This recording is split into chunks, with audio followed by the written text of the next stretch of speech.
Olá, alunos! Vamos iniciar nossa semana 2 do PET 1, Plano de Ensino Tutorado de Filosofia. E nesta semana 2 iremos tratar do tema racionalidade científica, que faz parte de uma área da filosofia em que nós estudamos aí o conhecimento. E saber de onde vem o conhecimento, por que vem o conhecimento dentro do eixo temático teoria do conhecimento. E é muito importante porque aqui retoma aquilo que na semana 1 a gente já vem tratando, que é a questão aí do senso crítico, do basear realmente o conhecimento em algo mais visível da realidade, usando aí técnica, usando meios que possam realmente mostrar elementos mais verdadeiros, né? Então nós temos também um ramo da filosofia, que chama filosofia da ciência, que procura questionar o saber científico.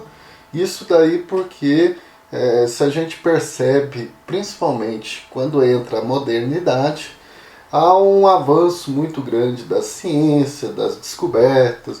A gente tem descobertas de muitas ferramentas, de muitos métodos, de muitas evoluções aí na sociedade, tanto na área da física, na área da química, em todas as áreas, né? Até depois cresce muito nas ciências sociais, ciências humanas também. E a sociedade, quando entra século XIX e XX, mais ainda tem os seus avanços tecnológicos, mas a gente sabe que a ciência ela acabou produzindo grandes guerras e grandes situações também, que hoje a gente percebe em mudanças climáticas, na alimentação, em várias questões, e precisamos aí questionar a ciência, né? Então a filosofia da ciência ela tem essa incumbência de abrir os horizontes, para a ciência não ser somente técnica, né? Que a gente sabe que algo que evolui, ele tem os seus prós e seus contras, porque o saber ele tem limite. Como a gente viu na semana anterior, entre o saber mítico, o saber religioso e o saber aí da ciência, o saber filosófico. Então, os nossos saberes, eles têm que ser interdisciplinares, eles não podem ser fragmentados, cada um no seu quadrado, não. Nós temos que, quando analisamos, aí eu coloquei o exemplo aí, dessa semana a gente pontua, né? Isso é importante, vai aparecer na atividade complementar, nós estamos numa pandemia ou numa sindemia, ou filosoficamente falando, no momento de biopoder, segundo Michel Foucault. Porque se for pelo olhar somente da biologia, o vírus é um elemento natural apenas. Mas ele não se propagou, ele não se desenvolveu apenas por si só. Tem uma estruturação da cidade, tem uma estruturação política, ter uma estruturação das situações que nós estamos aí vivendo nessa contemporaneidade que favoreceu o vírus.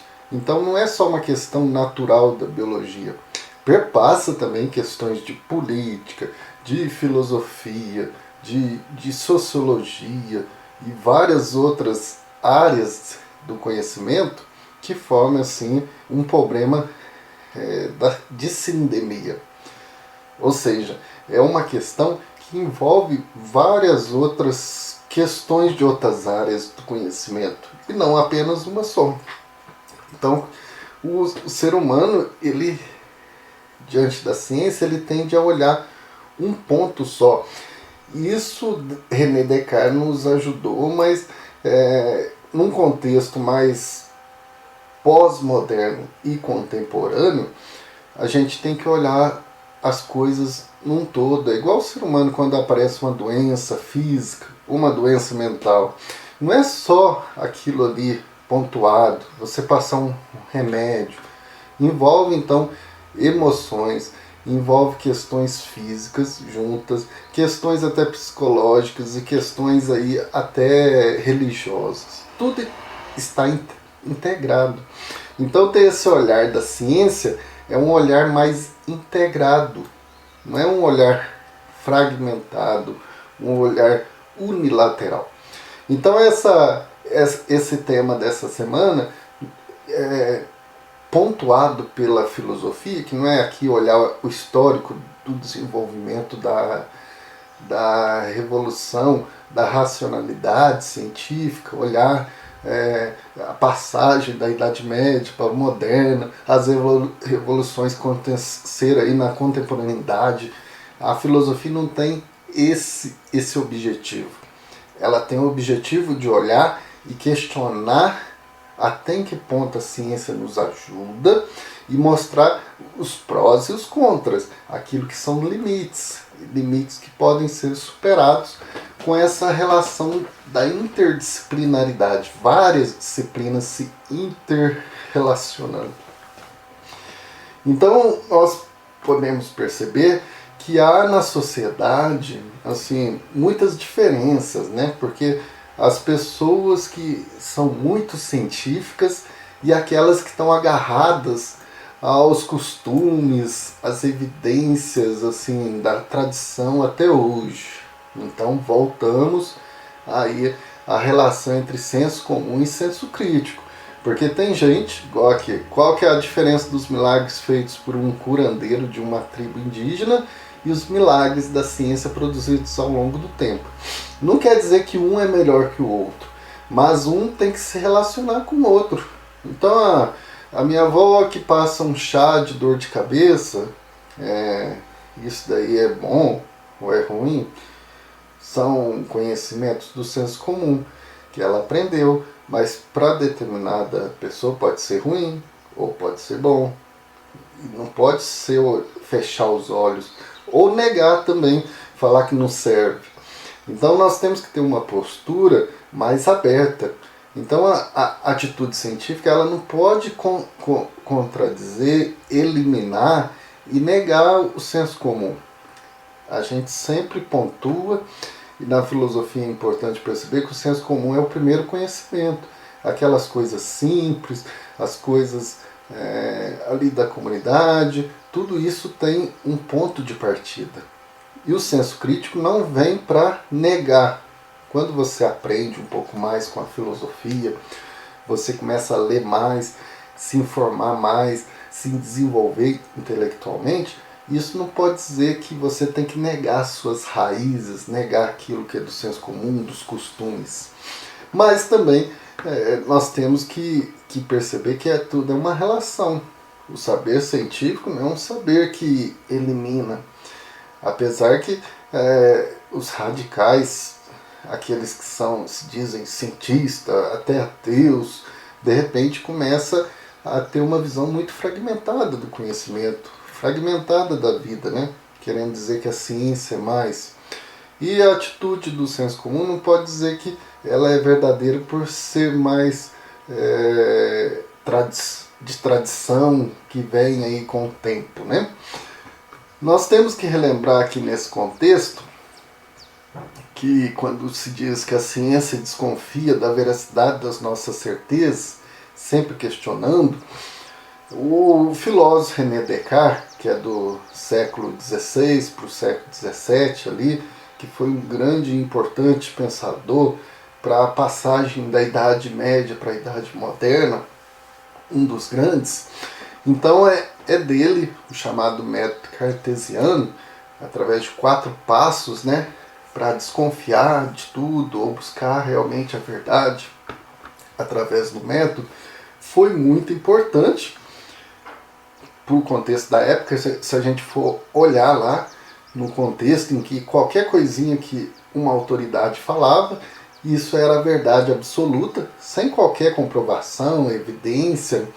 A religião era algo assim muito alienante, em alguns aspectos culturais foi muito importante, mas quando ela pontuava questões de estudo evidente da realidade, participação política, poder, aí já deturpava um pouco. E esses pensadores que ajudaram nessa transição, que não foi tão fácil, foi importante para essa evolução de métodos científicos, né? Aqui pontuando a importância de René Descartes. A gente pode perceber, até eu coloquei aqui, e acabei esquecendo de comentar, mas voltando aqui, porque os costumes são mais convincentes, né? Igual eu falei do chá ali de dor de cabeça. Por que ele é mais convincente do que os métodos científicos? Até mesmo a gente pode pensar em vários pontos que ajudam a perceber que não é só de conhecimento, mas questões práticas ali do dia a dia, das condições também, né? Até mesmo pelo acesso à saúde, a pessoa, para ela, eu estou com uma dor de cabeça, até fazer um exame, procurar um médico, é uma burocracia, um gasto enorme, que de repente ela acredita ali no chá. Mas, resumidamente, se a gente for olhar, isso é muito forte por causa que o costume é algo que é passado de tradição, é algo que é convincente pela prática do dia a dia. Então, as pessoas, quando uma sociedade ela não foi evoluída na questão cultural, científica, de estudo, escolarização, aí ela tende a se apegar à religião, aos seus costumes. Isto tem um seu valor, mas não pode entrar em todas as áreas, igual nós estamos agora nesse tempo aí de sindemia, que nem muitos dizem pandemia, né? Então nós percebemos aí que pessoas começam a aparecer com chá de tudo quanto é jeito, e para ter mesmo querer negar aquilo que a ciência está mostrando, né? Por aquilo que é a necessidade de uma vacina, de atitudes que não engloba só falar fique em casa, mas para as pessoas ficarem em casa tem que ter uma organização política, social, econômica da sociedade. Então não basta só jogar a culpa no povo. Então a atitude, muitas vezes a gente pode questionar pelo exemplo que a gente vê muito em grupos de WhatsApp, você vê lá uma notícia, né? Alguém joga uma notícia. Então uma atitude que a gente pode nos observar se a gente é um cientista, tem atitude cientista ou não, é quando a gente vê uma notícia e a gente pesquisa ou acredita, repassa ela. Mas antes de acontecer isso, é importante que você tenha atitude que é a atitude filosófica, os elementos principais, espanto e admiração pela vida. Essa atitude do filósofo. Porque antes que me provoquem, eu já sou provocado pela vida, pelo espanto. Eu não preciso... O brasileiro ele costuma só saber das coisas depois que as coisas apertam, né? Igual agora. Só sabe o que é um vírus ou uma pandemia porque está acontecendo. E aí que está a questão da gente... quando a gente tem essas características de espanto e admiração pela vida, se eu fosse uma pessoa curiosa, se eu sou uma pessoa, desde quando falo fosse, se desde pequeno eu não perdi estas características que fazem parte do ser humano, não é da filosofia enquanto disciplina, do ser humano, eu já saberia o que era um vírus, uma pandemia antes de acontecer. Se eu sou uma pessoa curiosa e atenta, não é que você tem que saber de tudo, mas, por exemplo, antes de ter tido aquela greve de caminhoneiros, que todo mundo começou a ver a importância de um caminhoneiro, eu já teria observado, nossa, quantos caminhões, quando eu vejo na rodovia, quantos caminhões passam, mas nossa, imagina se um dia parasse isso, tá vendo? Eu já começo a questionar antes que as coisas aconteçam. Então o brasileiro, se não muitas outras coisas que a gente não sabe agora, só vamos saber depois que vier uma tragédia? Não, o filósofo é aquele que está sempre com os olhos abertos, questionando sobre a vida. E a filosofia ela tem essa relação com a ciência.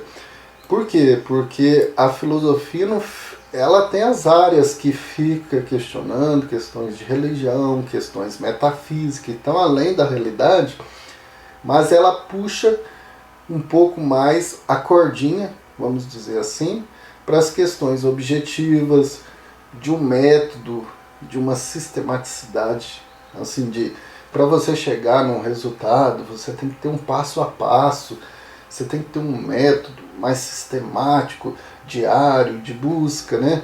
Eu quero chegar à universidade, eu vou criar uma disciplina no meu dia a dia, eu vou ter um horário disso, você vai criando um método de estudo.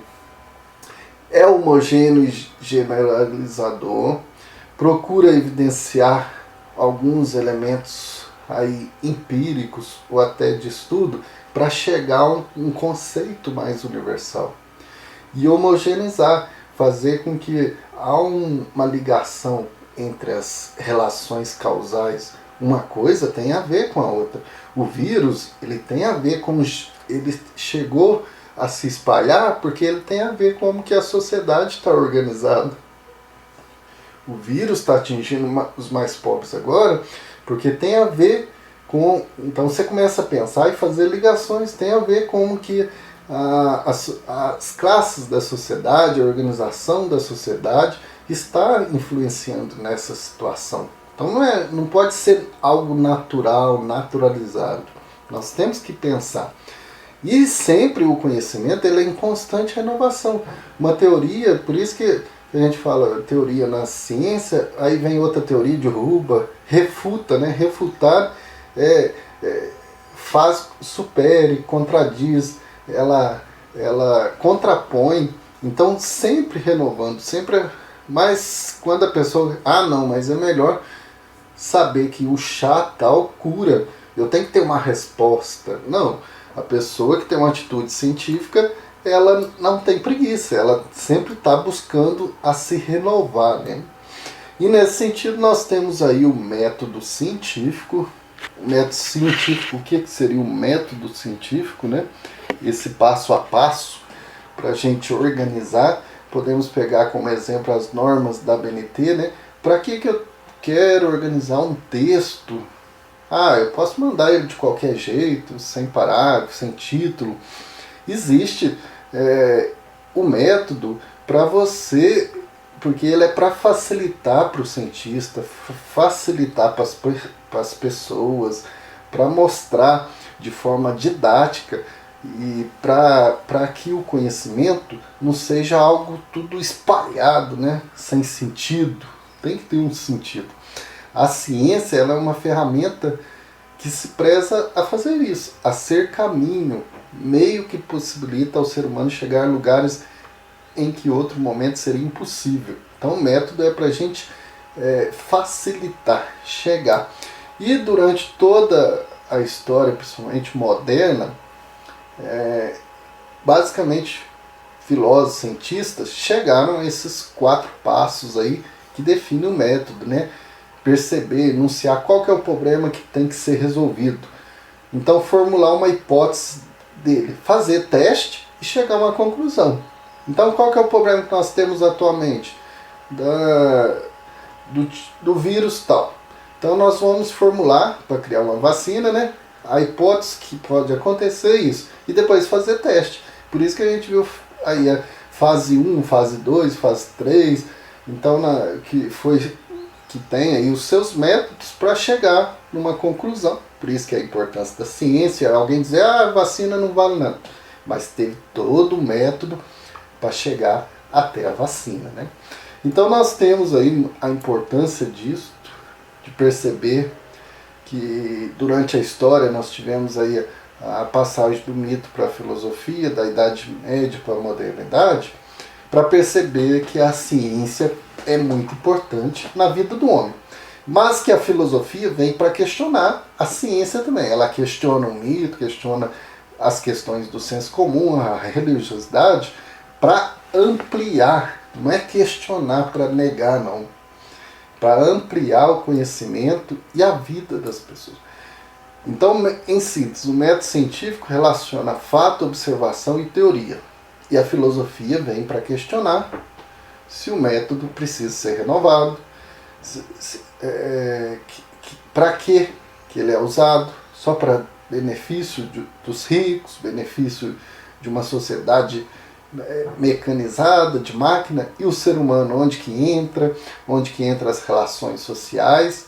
E a gente sabe que nós brasileiros precisamos dar um passo muito para a ciência, porque nós estamos ainda muito no senso comum, muito na vida aí do saber só da experiência, né? Nós precisamos ter esse passo de atitude de cientista, de busca de conhecimento.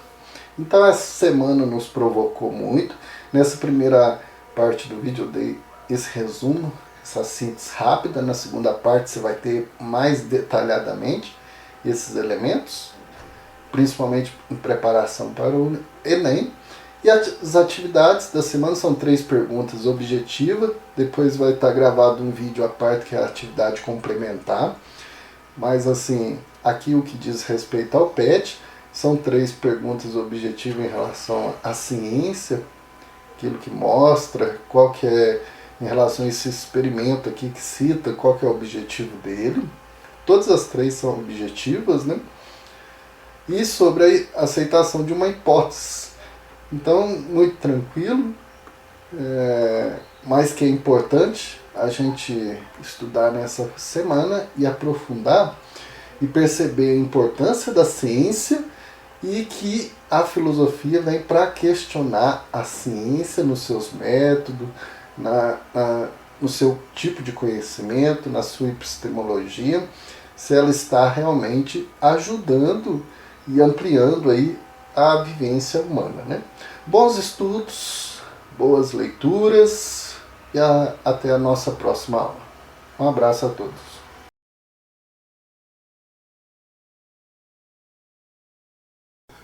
Nesta segunda parte do vídeo, fazendo aí menção também à primeira, em que filosofia e ciência estão intrinsecamente relacionadas desde o início da filosofia. Quando pensamos na filosofia grega ocidental, já há aí uma relação tanto metodológica como também epistemológica. E a questão do ser humano perceber-se nessa charge aí de início, já 2 garotos que um já percebe que o reconhecimento da ignorância, lembrando lá de Sócrates, é um passo para a busca do conhecimento. Por isso que quando a gente tem a atitude de pensar que já sabe, isso é um conhecimento muitas vezes dogmático, já com a verdade aí já estipulada, já definida, e a ciência é sempre uma busca diante da realidade.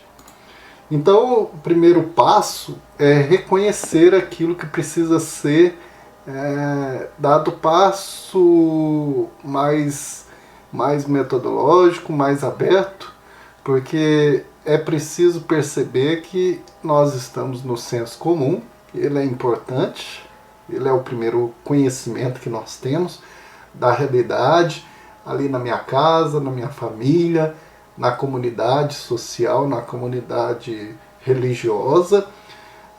Os argumentos, as ideias que eu vou escutando constantemente, o que é liberdade, as regras de vida, muitas coisas são elementos básicos que vão construindo a minha personalidade. Porque aquele senso comum, ele está baseado nas tradições, nos hábitos da minha família, que já foi herdado da família anterior, da geração anterior, que está baseado ali naquilo que é a vivência daquela cidade, daquele local. Então, nem sempre esses ditados populares, essas ideias, talvez sejam realmente coerentes, mas são úteis imediato no meu dia a dia. Elas servem. Então aquele chá, aquele ditado popular, aquele conhecimento que foi passado pelo padre, pelo pastor, pelo professor, mas até em que ponto esses conhecimentos amadurecem, ampliam até que ponto eles são cientificamente e coerentemente comprovados, estudados, né? Aí está o limite do senso comum. E a ciência já é baseada em pesquisas. Pesquisas são a procura, são as procuras, a busca, as buscas de várias outras ideias que vão sendo movimentadas, porque a vida é dinâmica. Então aquele conhecimento que se herdou, nem sempre ele pode corresponder a todos, né? Talvez atinja ali um grupo apenas. E a ciência já exige que teorias sejam mais coerentes, coerentes com dados, com efetividade. Então são teorias verdadeiras porque não são criadas do nada, elas são amadurecidas, têm uma metodologia. Então aí está o principal da ciência, que tem um elemento aí mais estruturado. Então é importante perceber que a ciência, aí está no versus, mas a ciência ela parte do senso comum, ou ela usa do senso comum para criar, ou ela parte de outros elementos que estão fora do senso comum. Mas tudo isso pode ser relacionado com conhecimentos interligados para ter uma colaboração melhor. Então, quando a pessoa diz, aqui nessa comunidade, eu vejo que tem muitas pessoas que são que gostam mais da política X. Mas a pessoa falou isso porque ela falou isso baseada no quê? Ela fez alguma pesquisa? Não. No dia a dia ela percebeu, conversando, pode até ser que ela acerte. Mas quando se diz em ciência, eu faria uma pesquisa ou de mostragem, se a comunidade é muito grande, eu não consigo fazer atingir a todos, então eu posso usar de mostragem, pegar grupos aleatórios com uma certa metodologia, aí sim é uma opinião mais embasada.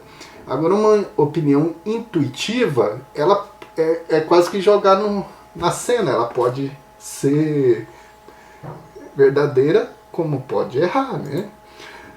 Esse quadro aí que a gente percebe em muitos livros, sempre está aí em vários livros, como também na internet você vai achar de diversas maneiras, mas sempre apresenta nesses tópicos, diferenciando mais assim detalhadamente o que seria o senso comum, as características dele e as características de uma atitude científica.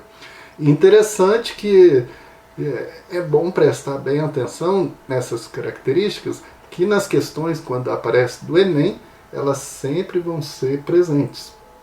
Então o senso comum é mais subjetivo. O que é isso? É de interpretação das pessoas, envolve sentimentos, está abaixo ou dentro daquilo que é objetivo, que é concreto, é algo que está no interior.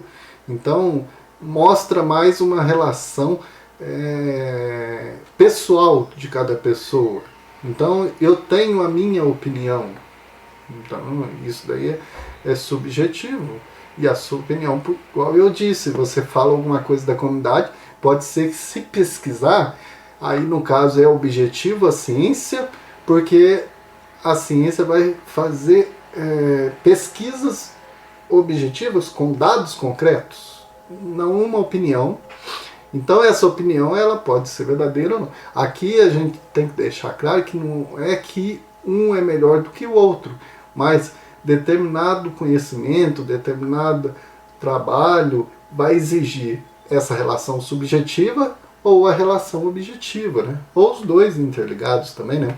O senso comum é mais qualitativo, então ele tem um viés moral. Isso é bom, isso é ruim, e já aí que relaciona com o subjetivo. E já a atitude científica tem esse viés mais de quantidade. Então as pesquisas são números, São elementos que perpassam ali realmente aquilo que é objetivo. E é heterogêneo, então procura se relacionar de diversas, julga sempre de diversas maneiras os fatos, né? Diversificado, como pode perceber de diversas maneiras. E já a ciência é mais homogênea, ela busca leis mais gerais, que usa categorias. Então, se eu analiso, por exemplo, a relação de gênero no senso comum, tende a observar de uma maneira. A atitude científica tenta já elucidar com categorias. E o senso comum também é individualizador. Cada coisa, cada fato parece como um indivíduo ou como um ser autônomo. Já a atitude científica é de generalizar, de buscar leis mais gerais, de padronizar, de colocar nas categorias. Isto daí faz uma distinção muito pontual daquilo que é senso comum e atitude científica. Mas não quer dizer que são separados. Um pode estar relacionando com o outro em determinado assunto, né? Vamos aí, a atitude científica que caminha para a busca de uma teoria científica. A teoria já é uma argumentação mais generalizada, então que vai servir para vários grupos ou para todos, ou que serve quando a gente tem uma teoria aí da relatividade, uma teoria dos corpos, tanto na área da física como em outras áreas também, até humanas. Quando você tem uma teoria, é porque você chegou a um ponto de generalizar que aquele pode ser utilizado como parâmetro para analisar vários outros elementos. Então é um sistema mais ordenado de proposições, baseados em um número de princípios, pequenos de princípios. Serve para descrever, explicar e prever do modo mais completo possível um conjunto de fenômenos, oferecendo suas leis. Permite compreender por que fatos são semelhantes e devem ser submetidos às mesmas leis e vice-versa. Então, quando nós temos aí uma teoria que relaciona para vários, para a teoria que nós temos aí da relatividade, então nós temos aí que ela é aplicável para várias situações. Então ela chega a um ponto que tem princípios que servem para muito. Então nós temos vários elementos que constituem essa teoria que foram cientificamente construídos. E não assim algo que é do senso comum, de passar de geração em geração, que costuma ser até quase uma pré-teoria, né? Mas que vai precisar ser reformulada. A teoria sempre ela chega num patamar mais generalizado, mas ela pode ser refutada também. Teoria não é uma verdade absoluta, mas é um ponto determinado da escalada numa montanha que pode ser refeito constantemente, né? Lembrando, né, nesse sentido, nós já vimos na semana 1, mas é bom relembrar os filósofos pré-socráticos, que é o berço aí da filosofia ocidental, o início da filosofia, que cada um deles, a partir das suas escolas, então tinha princípios e métodos para utilizar-se do conhecimento, para a busca do conhecimento verdadeiro. No caso, a preocupação deles, os pré-socráticos, antes de Sócrates, né, que eles podiam ser chamados de naturalistas também, cosmólogos, fisiólogos, e sempre aparece no Enem aí, eles tinham a base da procura da explicação do universo. Quando a gente olha a mitologia tenta explicar através de narrativas, que usa até elementos religiosos para tentar explicar o universo. Mas os pré-socráticos, esses primeiros filósofos, cada um, né? Se a gente pega Heráclito, que pega como elemento o fogo, o Tales de Mileto, a água, o Anaximandro, o Apeiron, o Anaximenes, o ar, cada um deles pertencendo a escolas diferentes, tenta pegar um elemento, que é chamado de elemento físico, physis, qual o Tales de Mileto. A água é a physis, que vai ser o princípio de tudo. Então o elemento physis vai se tornar o princípio de tudo. Tudo surge da água. E ele vai dar uma explicação, então ele vai explicar o universo. Se a gente fosse relacionar esses 4 conceitos gregos aqui, para entender o que é essa filosofia inicial, nós temos o quê? A explicação do universo. Eu vou explicar o universo através de um elemento físico, ou outros vão pegar vários outros elementos, como o Empédoclo, 4 elementos, mas que que são elementos físicos, e esse físico pode ser físico material, como físico igual ao átomo, no caso aqui é mais teórico, mas esse elemento físico ele vai ser o princípio da criação do universo. E como que eu explico isso? Através da razão, do pensamento, e não através de narrativas, de histórias de deuses, né? Então você vê que eles têm uma metodologia, eles têm uma atitude científica, porque tem método, tem sistematização. Aí teria que entrar em cada um para a gente ver como que eles buscam explicar essa forma de explicar o mundo, de maneira racional, todo o universo, né? E por que isso? Porque aquelas narrativas mitológicas já não davam conta de explicar várias outras coisas, né? Eu coloquei aqui alguns elementos para vocês pensarem como que diariamente, a gente pode ter uma atitude científica, como construir essas atitudes científicas, ou perceber quando eu não estou tendo atitude científica.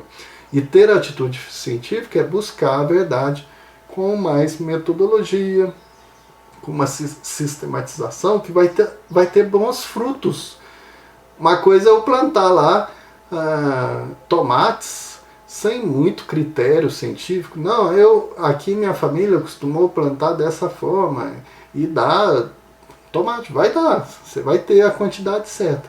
Mas se você tem técnicas agrárias, técnicas ali mais científicas, de repente a produção poderia ser bem melhor, com menos pragas e mais efetiva, e tem todo um sentido que te satisfaria bem melhor. Então, diariamente as nossas escolhas são mais racionais ou são instintivas, só pelas vontades nossas. Igual sua preparação para o Enem. Você tem algum método ou você vai conforme a necessidade do dia a dia? Porque aí de repente passa um ano, você não conseguiu estudar tudo que deveria, ou não conseguiu aprender todo o conhecimento que deveria, porque você não teve método nenhum, né? Então os problemas, você resolve esses problemas baseado em costumes. Por exemplo, saúde. Eu tenho costume de fazer, de beber água com alho, de tomar certos xaropes. E o financeiro, que conforme eu vou percebendo aquilo que eu preciso gastar, ou eu faço umas certas tabelinhas, aí o que acontece? Esses costumes, muitas vezes eles não colaboram se as situações da vida mudam. Então quando a gente tem métodos, e isso daí a gente aprende, as coisas têm uma efetividade maior, né? Igual em relação ao conhecimento, às informações. Você pesquisa, tem curiosidade, ou você age sempre assim conforme estamos na onda, né? Agora está na pandemia, me forçou, ou a chamada sindemia, me forçou a pesquisar o que é um vírus. E se você for esperar sempre as situações baterem a porta, pode ser que tem hora que elas me deem uma rasteira, né? Então a pessoa que tem uma atitude científica, ou até mesmo poderia ir além, uma atitude filosófica, ela vai estar sempre preparada, né? Então, voltando àquilo que eu já tinha, porque é importante sempre destacar nesse sentido, voltando àquilo que aparece na diferenciação entre senso comum e senso crítico, o senso comum ele costuma criar, então, esses elementos de constituição, de tradição da comunidade, que são os ditados populares, né? E eles acabam sendo verdades absolutas, mas eles não servem para todas as situações. Quando você tem um senso crítico, uma frase filosófica é um sentido dissertativo, uma teoria mais baseada, você tem ela pontual, então ela foi melhor analisada, refletida. O ditado popular ele é mais da tradição, ele é mais repetido. É importante? É, mas eu estou dizendo que você pode ampliar o conhecimento, abrir os horizontes, né? Nesse sentido, então, nós vamos aqui pegar uma questão do Enem, que nós temos lá de 2012, mas é já dentro do novo Enem, né? Tanto na perspectiva de contextualização, como na perspectiva de interdisciplinaridade. Aí já é uma questão direta aqui de filosofia, muito interessante, com 2 textos. Um texto lá do pré-socrático, Anaximenes de Mileto, que tem o ar como elemento, né, principal, e outro texto da filosofia medieval, do filósofo e teólogo Basílio Magno. Então vamos ver o primeiro, ó. Anaximenes de Mileto diz que o ar é o elemento originário de tudo que existe. Existiu e existirá. E que outras coisas provêm de sua descendência. Quando o ar se dilata, transforma-se em fogo, ao passo que os ventos são ar condensado. As nuvens formam-se a partir do ar por filtragem, e ainda mais condensadas transformam-se em água. A água, quando mais condensada, transforma-se em terra, e quando condensada ao máximo possível, transforma-se em pedras. Então você vê que Anaximenes defende, usando racionalmente, tudo aquilo que é comprovado ali, usando de forma racional que o ar é o elemento originário de tudo, né? E no texto 2, nós temos aí o filósofo Basílio Magno, escreveu: Deus, como Criador de todas as coisas, está no princípio do mundo e dos tempos. Quão parcas de conteúdo se nos apresentam em face dessa concepção, as especulações contraditórias dos filósofos para os quais o mundo se origina, ou de algum dos 4 elementos, como ensina os jônios, ou dos átomos, como julga Demócrito, na verdade dão a impressão de quererem ancorar o mundo numa teia de aranha. Então olha só que interessante, ele está fazendo uma crítica, aqui ele cita os filósofos pré-socráticos e fazendo uma crítica a eles, que Deus que é o princípio de tudo. Mas ele não tem comprovação nenhuma a não ser pela fé, pela experiência religiosa. Aqui você vê que são 2 argumentos até em contraposição, né? Tá bom, os 2 textos que nós temos na pergunta, mas aí vamos ficar atentos. O que vem enunciado? Aí o que pede o enunciado? Ó, filósofos dos diversos tempos históricos desenvolveram teses para explicar a origem do universo. Beleza? Igual os pré-socráticos que nós temos. A partir de uma explicação racional. As teses de Anaximenes, filósofo grego antigo, e de Basílio, filósofo medieval, têm em comum na sua fundamentação teorias que... Então tem em comum. Aí, o que é comum os 2? Não contraditório, que um defende de forma racional, o outro usa da razão também, mas de forma religiosa não. O que tem em comum? Aqui eu já vou direto na certa e depois nós vamos ver porque não é as outras, né? Defendiam, argumentavam um princípio originário para o mundo. Então interessante aí, ó. O Anaximenes postula de forma racional e na evidência da ciência. O outro postula de forma religiosa na argumentação teológica. Aqui não está querendo dizer qual que faz uma postulação, uma defesa, qual que não. O que é comum? Que eles estão defendendo o princípio originário para o mundo. Anaximínides defende que é o ar e o Basílio defende que é Deus. Mas o que é comum entre eles é que eles defendem que existe um princípio originário do mundo. O mundo não nasceu por acaso. Então a pergunta sobre a origem de todas as coisas é uma questão que moveu tanto a filosofia, desde o nascimento na Grécia Antiga, tanto da teologia também, na tentativa de abandono do pensamento mítico. Mesmo o Basílio fundamentando na questão religiosa, mas está tentando abandonar aí essa explicação mítica, né? De narrativa, de imagens, fabulações. A explicação do Basílio é mais teológica, mas é racional também, porque tem todos os elementos científicos da teologia para explicar, de forma a explicar o princípio originário do mundo. Isso daí é evidente, então é interessante aí de perceber o que é comum entre os dois. E por que não é as outras alternativas, né? Vamos ver o que tem de errado.